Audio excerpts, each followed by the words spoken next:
It's now time for Talkin' Boxing with Billy C. It began as a podcast, went live on the net, and transformed into a full-blown empire. It's the only daily boxing talk show on the planet, hosted by the only guy with the balls to do it. Many have stepped into the ring. Many have tried to take the belt. And one by one, they've fallen. Another victim of the undisputed heavyweight champion of Boxing Talk Radio. Talkin' Boxing with Billy C is on now. My style is impetuous, my defense is impregnable, and I'm just ferocious. I want your heart.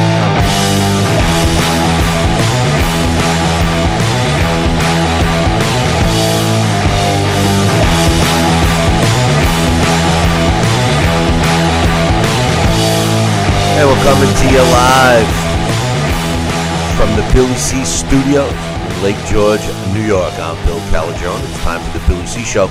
Good morning, good day, good evening. I hope everybody's doing okay today. Whenever you're watching, whenever you're listening. Today's show, she's being brought to you in the part by Sal's Neighborhood Pizzeria and Italian Restaurant located on St. Simon's Island in Georgia. Check out the website, www.salsneighborhoodpizzeria.com, or give my man a call, 912-268-2328. 912-268-2328. Find out why I go all the way to St. Simon's for an authentic Italian meal.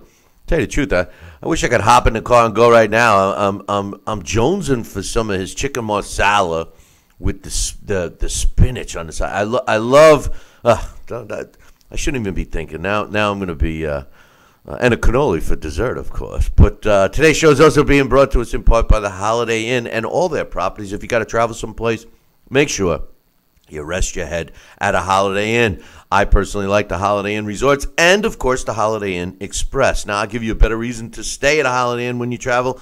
I'll get you a Billy C discount. Just call our toll-free number, 844-603-0364. 844-603-0364. Or just click the banner on BillyCBoxing.com. And finally, today's show is being brought to us in part by my book, Tom Molineux, From Bondage to Baddest Man on the Planet, is available right now where all good books are sold. You can get a copy of this book right now where you're watching or listening to this show.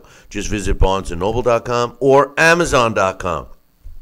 Find out why I'm so adamant about getting Tom Molineux's story told. And by the way, if you're looking to get a signed copy, just visit the website, BillyCBoxing.com, and click on the book. Can't miss it. It's right there. You want more than one copy? It's even better. Just drop me an email, Billy@Talkin' Boxing. That's TalkinBoxing.com. Coming up on the show a little bit, we got, there's a fight this weekend, one that's worthwhile talking about. Gilberto Ramirez is defending his world super middleweight title against a sacrificial lamb opponent in Alexis Angulo. I will be giving you my prediction on that, which I guess you can already sense what it is. I got some news to talk about. A couple of fights that have been scheduled, some other things that have taken place. We got some viewer and listener emails to read, and of course, we got one final comment on the Anthony Joshua, Deontay Wilder fiasco, saga, whatever you want to call it. But today's main topic is something that I said several years ago. And I don't think that it's more in play than today. And, I made this, I coined this phrase several years back when we started this show because boxing was in a rapid decline. Now, honestly, I feel that boxing is on an upswing right now in terms of the level of fighters we have based on their skill, ability, their ability levels. Their conditioning, et cetera, just the overall athleticism, and the fact that some good fights are being made. But I think it's time. I said this years ago, and I'll say it again. The phrase goes something like this: everybody wants a fight, but nobody wants to fight anybody. And that is so true when you start to think about the fight that we've been talking about over the last several weeks, the much desired Anthony Joshua versus Deontay Wilder fight. And you can also even go back to the turbulent negotiations between Triple G and Canelo Alvarez. You can even go back and mention, the mystery, the guy. He used to be a top fighter and nobody's seen him. His name. Oh, yeah, Keith Thurman. Then we hear earlier in the week, Terrence Crawford, a fight that all we want to see is Terrence Crawford going up against Errol Spence Jr. Terrence Crawford says, yeah, we're going to fight, but we want to marinate it a little bit. This is the point. It's not helping the sport. We have the fighters. We have the talent. We have the capabilities of doing it, but yet they're dangling the carrot in front of the rabbit's nose or the horse's nose or whatever. They're dangling the friggin' carrot is what they do. Joining me right now is my man Sal Rossi, Senecola. And Sal, what's your thoughts, man? Well, you bring it down a real good path, and all I could think about with your conversation, with where you were going, and I'm sorry, I have to do this to the fans all the time. I just refer back to the Mecca, to the era, to the great spectacular fights from the 70s and the 80s, predominantly even the 80s, early 80s and mid 80s, where you had the champions, you had the top of the group, you had the top contenders, and you had the top champions, and they all wanted to fight each other because they sincerely, in their heart of hearts, believed they were the best, and they sought out to fight the best because they wanted to prove to the world that they were the best. And that's why I keep saying, if two fighters really want to get it on, they will let the ancillary and tertiary and anything that's getting in the way, that will fall into place. The bottom line is they will get the contract, they will understand what they have at hand, and they'll knock it out. No pun intended. And they'll make it happen. And right here, we've been, we were teased along. Here we are. We're going to see a Canelo Alvarez and Triple G fight a year after their prior fight. And it is what it is. We're going to see the fight. But to look at the inactivity also, with top world champions and top contenders, it's a different era, and I've had to accept it, and I've had to try to relate to my intellect and my spirit, to rationalize and accommodate. Okay, I can live with this era. I just can't get my hopes up, reflecting back constantly to the other era that you and I are more familiar with. So when I do that, I'm a little bit less anxious and not as hopeful, because I know that it's a whole different game today. But we're finding out with this Anthony Joshua Deontay Wilder fight. You say one thing, I say another. We have a common denominator. The fight's not made, and whose fault is it? And it's going to go back and forth, tossing here and there. And the bottom line is, if these guys wanted to get it on, wanted to face each other, that would be paramount. That would be the priority. Everything else would be acceptable. There's concessions. There's negotiations. There's things here that happen to make it happen. The bottom line is, these guys don't want to fight each other. Aside from that fight, I've made this statement a lot of times. Promoters, the definition of a promoter really is to promote an event, et cetera, et cetera. Promoters don't really promote anymore. They pass that buck to a television network. In certain fighters' cases, they're the ones that have to promote themselves. Maybe they don't have the wherewithal or the brains to do it correctly, so they try the shock value approach. And basically, what managers don't manage correctly anymore. The fighters don't want to fight each other anymore. And what happens is it pushes fans away. And then you factor in the biggest problem of boxing, which isn't a new problem. It's been in existence since the sport has, even in its caveman form. But greed. greed is the biggest problem. And every time boxing, and like I say, today we have some superstar athletes in every sport, but obviously we're focused on the sport of boxing right now, and we have the potential of having some great fights, and we do. I mean, it's just that they force us to wait too long.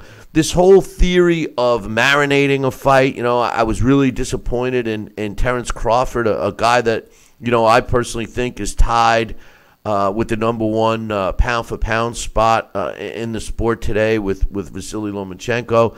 To hear him say, well, I definitely want to fight Errol Spence Jr., but we want that to marinate.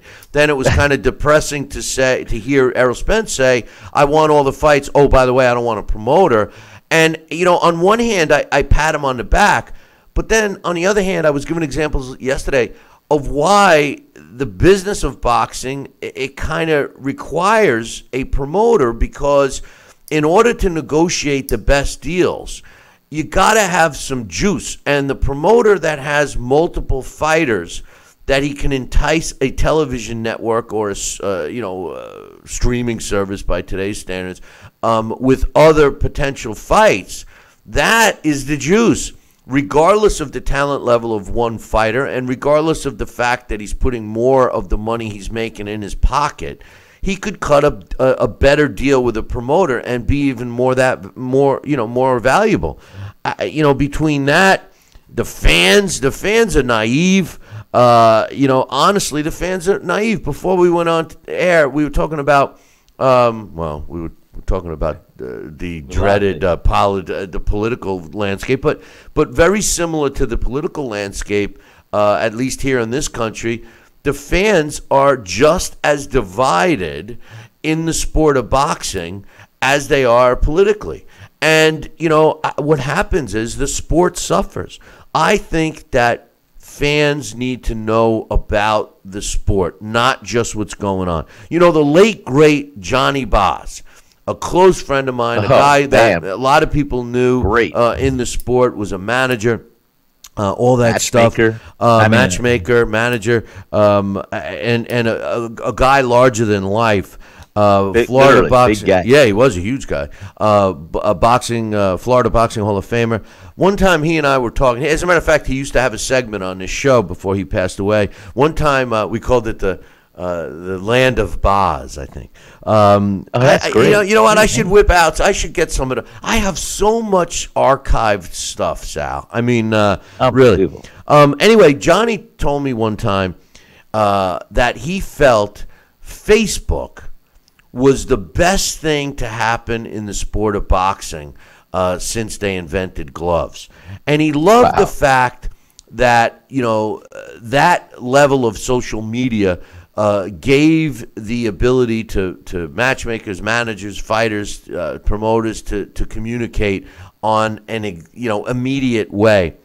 But I wonder what the late, great Johnny Boz would say today if he saw how Twitter has emerged in the social media scene, and how people will post a tweet, and people that read it all of a sudden believe that that's 100% true, and then defend it to their dying breath.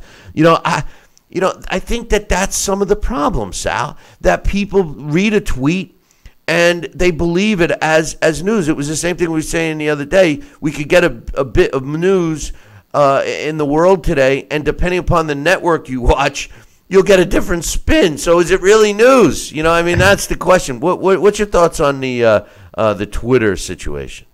Well, I even though I have a Twitter account, I can't remember what year the last tweet I actually did. Probably years ago. That might have been when I made my comeback fight. That's it. I don't know much about Twitter. I'm not proactive enough with Twitter, but so I'm apathetic, because when I don't know something, I want to learn about it. But before I dive in, I want to take the time and digest it and see it. Twitter is something else. I agree with the late, great Johnny Boz with Facebook as the social media. I think, especially for the layman or just anybody, it's enough to to do what you need to have done as far as anything you want posted out there. But here's the thing that's very important and very much needs to be understood. You know, I had an old manager when I worked for corporate America in the financial service business, and what he always used to say was, everybody in their life seems to have an authoritative or an accountant-like figure that they believe that whatever comes out of that person's mouth is predicated on a fact, when the truth of the matter is, it may be just predicated on another opinion, and there's more ways to skin a cat. So when you look at the feeds here and there and what you see in social media, don't just assume it's a fact. Be smart, be an educated consumer, look at all the different ways of how news could be delivered, and get the stories and get the facts before you assess, and then you make your own educated decision. So on that level, I think it's great that we have the instant news and instant feed, but like I said, do yourself a favor, educate yourself, look where the news is coming from, assess it, get it from another source, compare it, and then make a decision and see what feels good about your decision. You know, it's easy to say that. You know, find out the facts and make the decision. But the problem is, the facts are hard to find. The BS is easy to find because you see so many different versions of it. But the actual facts on anything, forget boxing, on anything, are hard to find. You know, I mean, it's disheartening to say the least. And you know, it's, you know, like I say, you know, the truth of the matter is we happen to be in an era right now where we have a lot of talented fighters. And you know, I think that maybe that's the most frustrating part for me, Sal. I really see it, you know, and I can't say that I don't know if I could have said that 10 years ago. You know, there were a lot of fighters and they were out there, but I don't know how much of a talented pool of fighters we actually had. Despite a diminished overall number of licensed fighters in the world today, I believe that a lot of them are talented, even some of the ones that don't look, based on their record, that they're that talented. But the problem is, everybody wants a fight, but nobody wants to fight anybody. Promoters don't promote. Managers don't manage. Fighters don't fight. There's too much greed. The fans get pushed away. You know, every time I talk to someone about the sport of boxing, or they'll say, you know, you get into a conversation and then, you know, what you do for a living comes into the mix. And I always hear the same thing. I used to be into boxing. Used to love the sport. You know, well, when was the and I always say, well, when was the last time you watched it? And I already know the answer. When Mike Tyson was there. Now, Mike Tyson wasn't a stand-up guy. He wanted to eat your children's. You know, I mean, you know, this wasn't a guy that, you know, was a nice guy. You know, but you know what? The guy was exciting, and I've heard people say, well, he never really fought anybody. Well, here's the difference. He fought everyone was available. That's available, yes. During his era. We can only criticize fighters that avoid fighters that are available during their eras. You can't turn around and criticize a fighter for fighting during an era in which there weren't great dance partners. End of story. There's not a guy he didn't fight. People will throw in my face, well, what about George Foreman? Well, you know, the George Foreman fight, George Foreman was 40 years old, and then Tyson got himself in trouble and all of that. And the only other knock you could put on him is, you know, he didn't fight a Riddick Bowe, and the Evander Holyfield fight came too late. Why? Because they started marinating it too much. You know, same thing. You know, so, I mean, listen, what makes eras great, and, you know, of course you got to have the quality fighters, but what really makes the era a great one is when the fighters fight each other. And, you know, in this era where we've had some, just recently over the last several months, some big fights, the potential is some big fights, and they're systematically falling away. The Triple G and Canelo fight was put off, and then we had to deal with the slander from the Canelo side, trying to point the blame of his failed PED test on Triple G. Thankfully, as they said, the Hail Mary was thrown and caught, and they made the fight. What I do enjoy right now about that particular fight is that we're not hearing much. I'm hoping that both of these guys are starting their training, even though technically Canelo is still on suspension. We hear the whole saga of Deontay Wilder and Anthony Joshua back and forth. At the end of the day, there's a simple thing about that fight. If either side didn't want it, you respond. My opinion, the reason why I put most of the blame on Deontay's team, not Deontay personally, Deontay's team, is because they dragged their feet. They were playing a game, and the time is the enemy in this sport, no matter which way you look at it. Incidentally, speaking of that, Eddie Hearn has officially made sure that Deontay Wilder realizes that the offer is still there. The money, which is a flat deal of $15 million. What bothered me about that is Team Wilder was saying that was chump change, that it was a disgrace, the offer. How can you say that with a straight face when the man he didn't even make $2.5 million, and he's being offered 15? Eddie Hearn said, "Hey, listen, this is a quote, I haven't withdrawn the offer. The offer's still here. He can sign to fight that fight today, tomorrow, next week, whatever. So if he really wants it," he said, "so if you really want it, Deontay, it's still there. We'll see if you want it. It's even better than that. We all know that the offer was $15 million guaranteed." He says, "But here's the best part. The offer for 15 is still there, and we could do it in April. But even better news, I'll give you $5 million." So he's offering him a 2-fight deal worth $20 million if you fight anybody you want in October or September in New York. So this is $5 million, twice the amount his own team got him.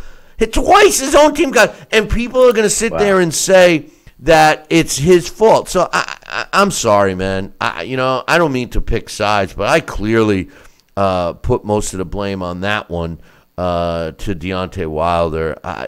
Listen, who said that the fight wasn't going to take place until next year anyway? I knew this wasn't going to happen. Did. I know. I knew it wasn't going to happen. But anyway, hey, on a positive note, did you hear that ESPN signed Timothy Bradley to a long-term deal to be their expert on ESPN? He, in a sense, is joining Joe Tessitore, and Mark Kriegel was the guy who replaced Teddy Atlas.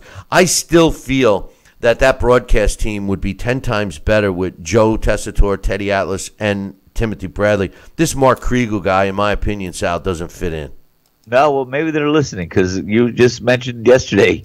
We're going to get an email from, I think it's Mitch, that always says they're listening. And because, hey, look at this. They signed Timothy Bradley, and he is a great ring announcer. He's great. Does a great color commentary. Does a blow-by-blow, and I like him. He's very knowledgeable, very much into what's happening in the ring. He's very, very much astute. Well, what he really does, though, Sal, is he's the ringside analyst. Yes. Similar. I mean, Teddy could give you that, and Teddy could be opinionated. And Joe Tessitore is really a really good blow-by-blow guy, and quite honestly, if anyone, it's a good team. Well, if anybody's ever seen him do college football, I mean, he's really, really good. But the guy that doesn't fit in is Mark Kriegel. Mark Kriegel really doesn't know the sport of boxing. This is one of those. This is a Dan Raphael kind of a guy. Dan Raphael is a great writer. He is, and I look at him as a guy that can uncover the truth. He gets you all the nuts and bolts of a contract, et cetera, et cetera. But he really doesn't know a left hook from a fish hook. Well, that's Mark Kriegel. Mark Kriegel is trying to. To me, I look at him as a combination of a Dan Raphael and Larry Merchant. He tries to be all prim and proper with laying out some fancy terms and words eloquent, and stuff. If you will. Using. Yes. Thanks for bailing me on that one. But he tries to be eloquent in a rough and tumble, bruising sport, and his facts are true, like Dan Raphael, but he doesn't fit in. A lot of people like Larry Merchant. I never did.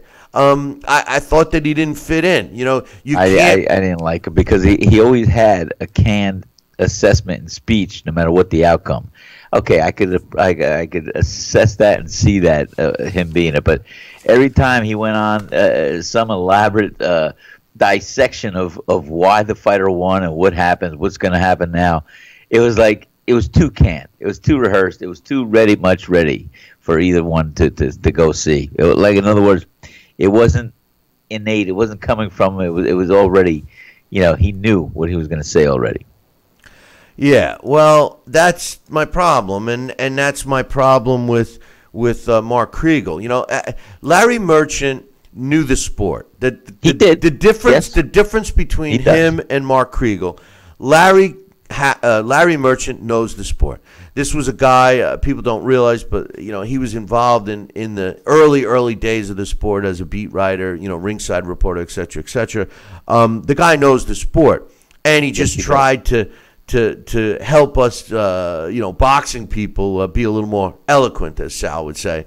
But it didn't fit in. I think one of the things, and maybe it's me, or maybe it's our era, but I like the dems and does and these bumps. I like that because I think that it fits the sport. I mean, did you ever see a really attractive woman and then she wears a specific outfit that she's just knocked down, dead gorgeous in, and then she wears a different outfit and it's not as exemplary. It just doesn't. It doesn't. I better quit while I'm ahead with this analogy. Bill, I'm stumbling. I know, but my point. I think. Well, no. Here's the thing. No, maybe I better not. I'm just saying. We're gonna skip it. But I think, what you're trying to make an analogy for or of. Yeah, I think a guy that's well versed in all aspects and polished and this and that could rise to the occasion, could lower it to whatever he needs to do to the audience he appeals to. And I'm not throwing Larry Merchant under the bridge. He was very good. Had a lot of good things to say. He was very knowledgeable, and I was a good fan of his, a big fan of his. I think I think just over the length of time and period, having those recaps, if you will, it just got a little bit too polished, too well said, too phony, I want to say. That's all. That was my opinion. But I think he's very talented. I think he's great. I think he did a great job. I mean, my point is that, what makes the sport's a barbaric sport. Let's be real. It is. It's not like, you could put lipstick on a pig and say, hey, that's a hot looking babe right there. I mean, it is what it is, and I think that. Was it Casey Stengel said, putting a boxer in the business world is like putting nylons on a pig? Yeah, well, it's like a yogiism that that restaurant's so busy nobody goes there anymore. It's so crowded nobody goes there anymore. But the thing is that there's no reason to change something. It is what it is. Bill Parcells said your record is what it says it is, and it's blunt, and so's the sport. It's a no-nonsense sport, and a lot of the negativity around it today is because of some of the workings of the way the business end works. A lot of the fighters today, I believe, and we were talking about it yesterday with Larry Hazard, there's not a fighter in this sport that becomes a professional fighter that's scared to fight anybody. It doesn't happen. And for fans that echo that when somebody says, he's scared to fight me, and then the fan says, yeah, he's scared to fight him, they don't know the sport. They've never fought. Anybody that's ever put on a pair of gloves, and I don't care if you fought as a professional or an amateur, anybody that's ever put a pair of gloves on and sparred, let's even just go to that, just sparred, okay? That you're not scared to get in there. If you were scared, you wouldn't get in there. If somebody was scared to fight, they wouldn't fight. So to suggest that a professional fighter who assumingly has gone through an amateur career, at least a couple of fights, and has become a pro and has gotten into that ring several times, the fear factor is not there. Now, they may not perform well. They may not pull off their game plan. They just may not be better than the guy they're fighting. But the truth of the matter is they're not scared. And so any fighter that turns around and accuses his would-be opponent as being scared of him is full of beans. And not only that, actually, he's full of shit. And not only that, the truth of the matter is that the people that do believe that, you could bet your last dollar, Sal, that they never fought a fight in their life. Well, he got a point there, and that's why I often would say, even though you say it casually and we do not mean it in the essence of the word or definition of the word, but I really don't like when I hear, oh, that fighter's a bum. It's because it does take a lot for a fighter to get into the ring and for them to go through those ropes and for them to face an opponent. I mean, that's why you could say they're not scared because, it takes a lot. Now, there could be those fighters that don't take their craft seriously and don't prepare seriously and don't prepare themselves mentally and physically to go through those ropes and to fight and to give it their all. Yeah, maybe they're not the kind of fighters that we see, but it's just a casual fan that would say, "Oh, he's a bum." He may be a bum in a fight game in a sense because he's not to the level of what we expect, but or what he would hope to be. But the bottom line is, you hope that a guy that goes through those ropes or that is a pro is somewhat of a prepared, learned, diligent, wanting to fight and win fighter. But it's like I said, Bill. It's just a matter of opinions, and a lot of opinions are being shared on the media today. So that's it. That's the backdrop of today's topic. Everybody wants a fight, but nobody wants to fight anybody. Right. And when you have fans, and we talked about this before we went on air with the division, and everybody today. I always hear this, being from New York and living in New York, we in this state forget about it. We in this state, we have, when it comes to sports, we have several teams in this state, And me growing up, I'm from Long Island, and I was always an Ets fan, a Jets fan, a Mets fan. These are teams that originated. I like that. Yeah. These are teams that originated in Long Island. The Nets, for example, were a Long Island team. They went to Jersey, and then now they're in Brooklyn. But they were an island-based team, like the New York Islanders in hockey. Those were my teams. I'm from Long Island, and when I was growing up, all those years ago, you were either a Jets, Mets, Nets, Islanders fan, or you were a Giants, Yankees, Rangers, Knicks fan. There was no in between. Okay, there was no in between. Across the bridge. Today, when I talk to sports fans, I'll say, "Oh yeah, you're from New York. Oh, what's your team? Oh, I'm a New York team. Oh, what does that mean? I like all the New York teams. What nice. do you mean? I like that. They go, I like all the New York teams. What do you mean? Well, if the Jets are doing good, I'll root for the Jets. If the Giants are doing good, I'll root for the Giants, Yankees, Mets, all that. And I'm like, well, how can that be? I mean, because, Giants and Jets fans hate each other. Knicks and Nets fans hate each other. The old-time ones. And let's be real. If you look at, the Mets play in Long Island still, okay? The Jets and Giants both play in New Jersey. The Nets play in Brooklyn. The Rangers play in Manhattan. All right, the Knicks play in Manhattan. So when we're talking about football, guess what, boys and girls? There's only one New York team. You know what team that is? Buffalo Bills. They're the only New York team. And Jersey doesn't have a baseball or football. No, they don't. So the funny thing is that you gotta boxing, other sports like football, baseball, hockey, basketball, they can survive division. They can survive division. It actually becomes rivalry. But the sport of boxing, which is, a sports in general in life is a niche within life, right? Well, boxing's a niche within a niche. Boxing is a niche within sports. And I just personally think that boxing can't survive with the division that it has today. Years ago, you would meet someone during the early eras of the sport, 20s, 30s, 40s, even into the 50s. They were boxing fans. Yes, they had their guy. It was more of a neighborhood or an area, part of the country that was your guy. But you loved the sport. You loved a lot of fighters. You might have had your favorite, but you liked the sport. You were a boxing fan.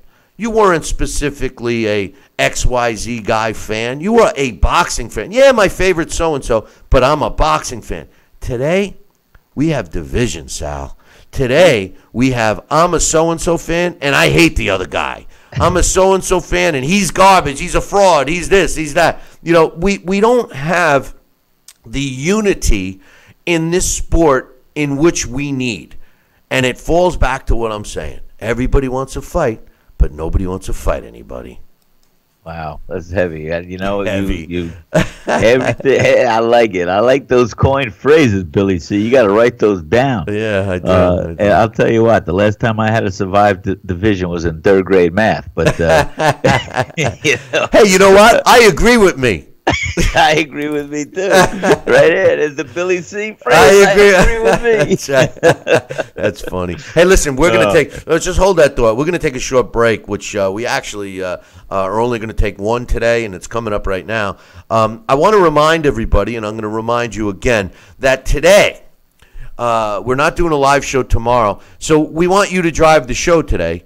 So the way to do that is we want to hear your question, comment, concern. And the way you do it and the way you get it part of this show is to give us a super chat. So you give us a super chat in our YouTube chat room right now and get your question, comment, concern, be part of today's show. Don't go anywhere. Billy C will be right back.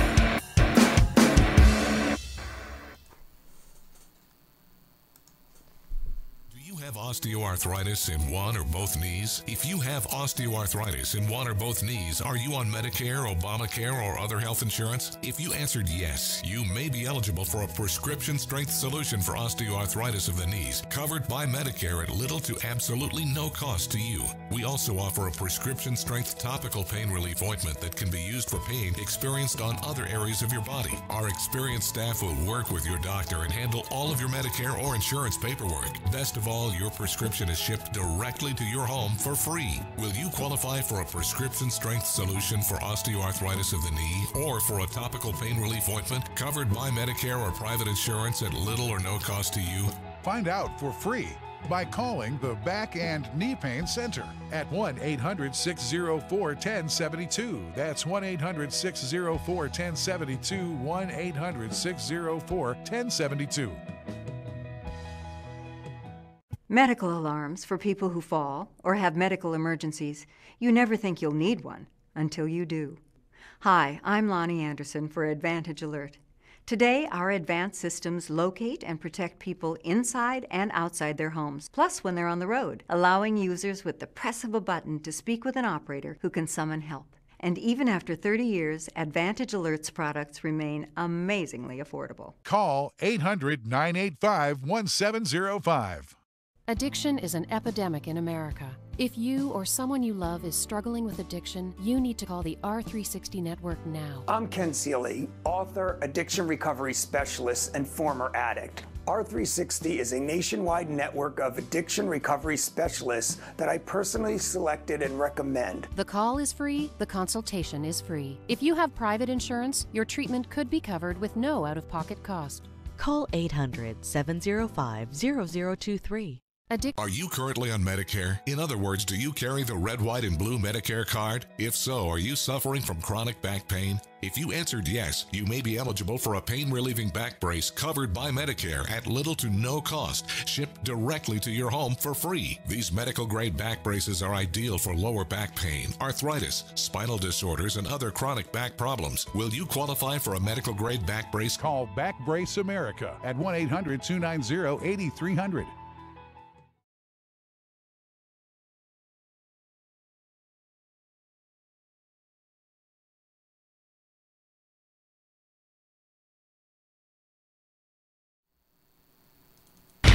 Check out BillyCBoxing.com now, or feel the wrath of the mighty mustache. Oh, that hurts!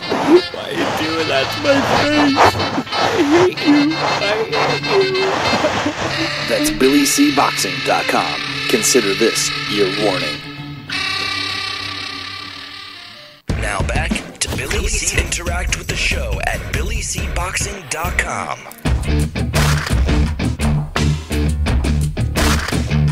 And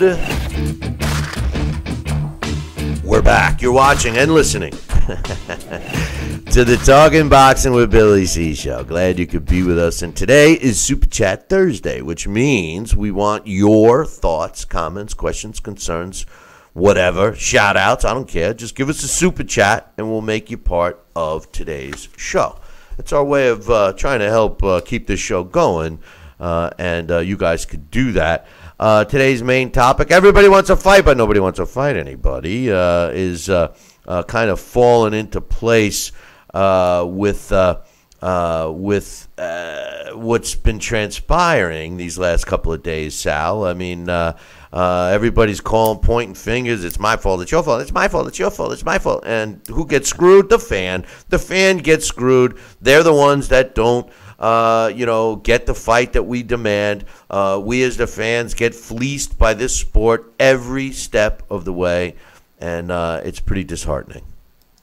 Yeah, it sure is, man. I'll tell you, it definitely is, because it takes the wind out of the sail, and definitely knocks off the track some momentum in the sport of boxing. You know, I say this, and it's kind of sad, but social media is so great. It gives us, the ability to communicate instantly with anyone on the planet. But the negative side is social media has made us antisocial. I've said this before, and it's a serious thing. You know, when we were growing up, Sal, our parents would tell you, you get into, somebody calls you a name, and, when I was a kid, we got into a lot of fights. I mean, I remember. We threw down, man. We just got in fights. I remember the first fight I was in kindergarten. I lived across the street from the school, and I was like all, dressed up, and I come home and my mother looks at me and she's like, "What? Why? What happened?" Well, I got into a fight. You got into a fight? It's your first day in school, But I remember my parents saying, hey, remember, sticks and stones will break your bones, but names will never hurt you. The point correct. Being, if somebody calls you a name, don't get upset. If they hit you with a bat, that's when you get upset. Or if they hit you, that's when you get upset. But a name isn't going to hurt you. It rolls off you like water off a duck. Well, look at how the times have changed in such a relatively short time. Now, social media not only has created us as being an antisocial civilization in a sense, but names and even words. Names don't even have to be said. All they have to be done is typed. And we have people that get so distraught over it that they commit suicide over being called names. Yeah. It's sad. And, it shows us how weak we have become. And now, everyone says not to talk about it, but I'm going to anyway, because I really don't care at this point. But, the race relations have diminished so much. And what bothers the hell out of me is when the race card is used for anything that's not going someone's way. And I always say, to a young, specifically here in the States, to a young black American who will use a race card on any subject, I always say, you know what? The truth of the matter is if an older black American said something. And I say older meaning, your grandparents or your great-grandparents, okay? Someone that lived through probably the most horrific time in this country race-wise, with the exception of Jim Crow America in the early 1900s. Those are the people that get to tell you if a race card is justifiable to be used or not. Not a young 20-something-year-old who, unfortunately, get the race point made has to be used in the right form, don't you think?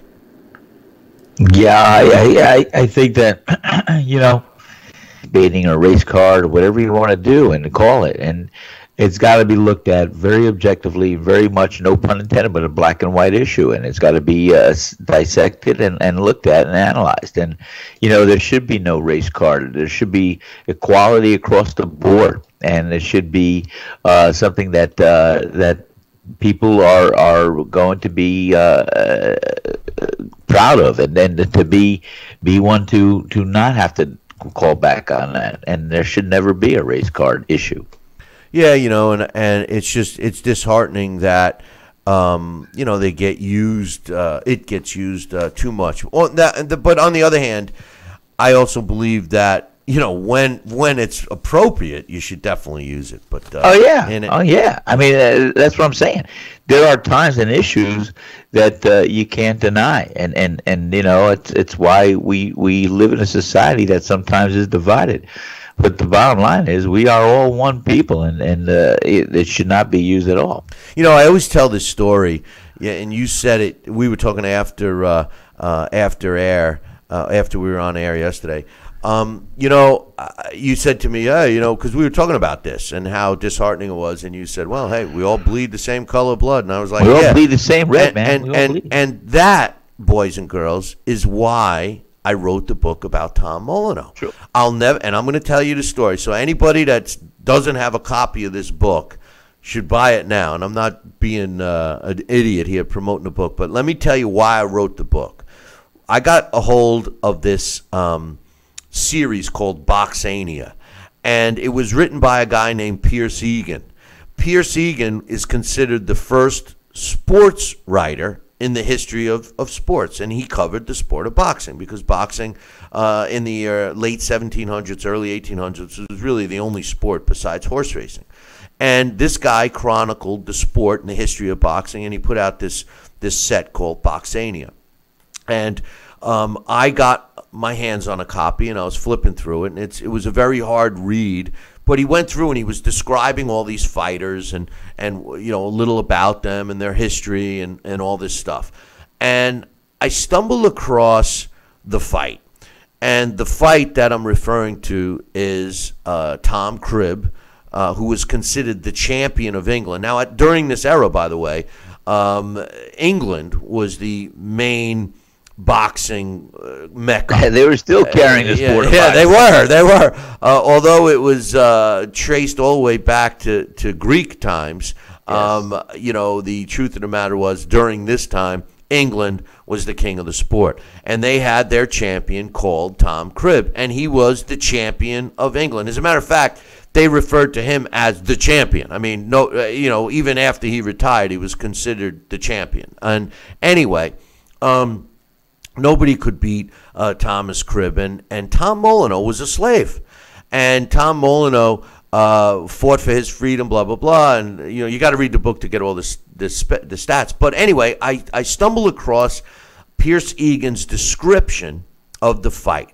and he starts off, and I'm looking at it, and he's describing Thomas Cribb, and he says, Thomas Cribb, the champion of England, lily white, his skin lily white as milk. Right. Then he describes Tom Molineux, the black as coal, the Moor, the slave from the U.S. Okay, and I get this picture in my head of this white guy and this really black man, dark skinned black man, and he, as I'm flipping through and I'm reading, he's saying by the 17th round. These guys were so brutal. The fight, with how brutal it was, etc., etc. He said by the 17th round, these fighters were so disfigured and covered in blood that you couldn't tell the two combatants apart. And when I read that line, I'm getting goosebumps just thinking about it now. When I read that line, I couldn't help but have this vision pop in my head of how brutal this fight must have been. And between these two guys, for a description like that, and that's when I turned around, Sal, and said, I got to learn more about these guys. And I focused on Tom Molineux because his story, I mean, we hear that same story, rags to riches. You know, he came from nothing. He came from, well, this guy was born a slave, fought for his freedom, and, was robbed over there in England. But you got to read the book. And I'm very adamant about getting the history written correctly because my man Tom Molineux doesn't even get the credit he deserves as being the first. First of all, he should be the first world heavyweight champion, not Thomas Cripp. The first heavyweight world champion should be Tom Molineux. And he doesn't even get the credit for being the first American American heavyweight champion. And he doesn't even get the credit for being the first black American champion. And this guy was the first in all three of those things. And my book proves it. But I think I hope one day, pal, this book sounds like it'll make a great movie. And I hope the powers that may be will listen in and try to make this a screenplay that I think would be very, very much an education and also a great tale to tell and to show on the screen. Well, we are optioned, but those types of things take forever. But in any event, don't forget, we're running out of time here because I got some emails, and we'll keep going if we get any super chats to keep us going. Otherwise, it's a slow day in the sport. But I got some news, Sal. Remember when, again, promoters don't promote, and they jumped the gun. And I even verified this with my man Larry Hazard. I have been a licensed promoter, and I know one thing is for sure. At least most of the reputable promotional commissions here in the States, you're not allowed to promote a fight until you present the respected commission a signed vouch contract. Which stipulates, who's getting paid, how many rounds, what the weight is, et cetera, et cetera. Not correctly done. It was promoted that Bryant Jennings was fighting Joseph Parker, and next thing we know, Joseph Parker is fighting Dillian White. Well, it was announced yesterday that Bryant Jennings will be fighting Alexander Dimitrenko on August 18th in Atlantic City at the Ocean Resort Casino. It's going to be the main event, and also Jesse Hart, coming off of coming off a loss, will be fighting against Mike Gravonsky out of the West Coast. I think he's out of Washington State. Will be the Cohen main events, and they will be on ESPN as well as being streamed on ESPN Plus. So this approach, by putting it on the regular network and also streaming, is the way they should have done the Crawford fight, the way they should be doing the potential fight with Anthony Joshua and Wilder, or the upcoming fight between Anthony Joshua and Alexander Povetkin. I mean, at this stage of the game, Sal, we need it on multiple platforms, not just one. No, I agree with you. We certainly do, because we have to make up for a lot of lost opportunities here in a fight game, especially in the heavyweight division, with this whole little song and dance around the ring when it comes to Anthony Joshua and Deontay Wilder. Who? Are they fighters? Very good, Bill. I was like, hey, didn't you hear me? Listen, we're going to read some emails right now. And don't forget, if you have a question, comment, or concern that you want us to talk about live right now, you got to send us a super chat. So if you're watching on a different stream, or if you're on TV or listening on a radio dial right now, live during the live show, send us a super chat. Go over to YouTube chat room. What do you want, Sal? What do you want? I just wanted to say, you mentioned earlier Bill Parcells. And let me tell you, Bill Parcells came to our restaurant. And he sat down, and he comes every year to Jekyll Island to play a round of golf with some friends here of his that live here. And when Bill Parcells came to my restaurant, you want to talk about a man bigger than life. Not only did he come to our restaurant, and we had a great conversation, but this guy was a plethora of knowledge when it comes to sports. And guess what? He's a big boxing fan. And he told me, he followed my career. He told me more about my career than I remembered. I couldn't believe it. And he just a great guy, bigger than life. And I hope we see him again someday when he comes back and plays golf on Jekyll Island. But what a terrific guy. And I learned a lot about Bill Parcells that day. When I was a big fight fan, but he's half Italian, too. His mother was Italian. And what else did I learn? I learned a lot of things. I'm just grateful I had my Giants football helmet and Phil Simms jersey hanging up that day.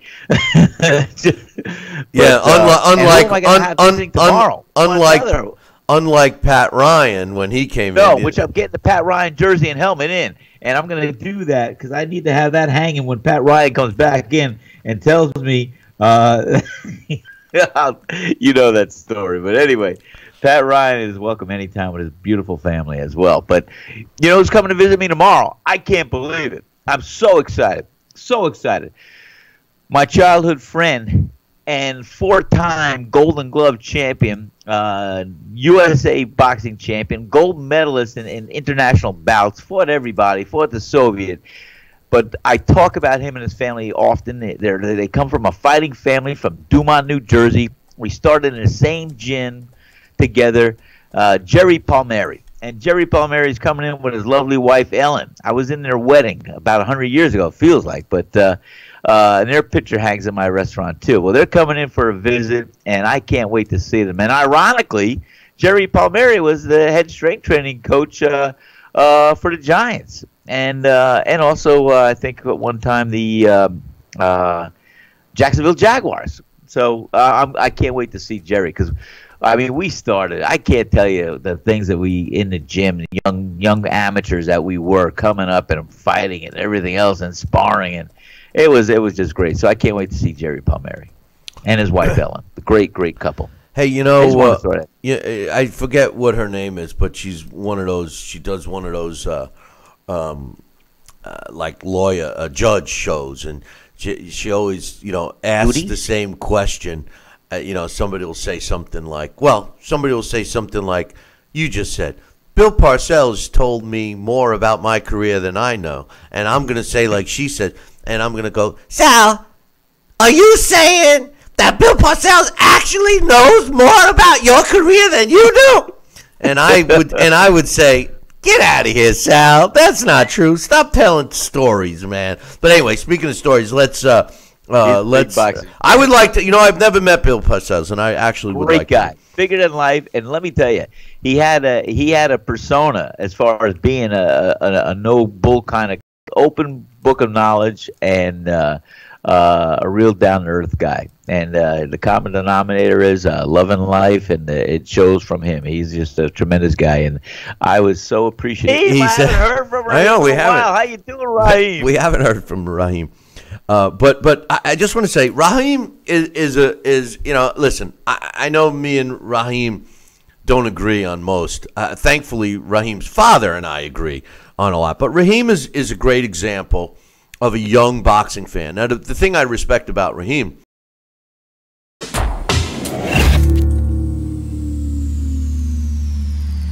Now back to Billy C. Interact with the show at BillyCBoxing.com.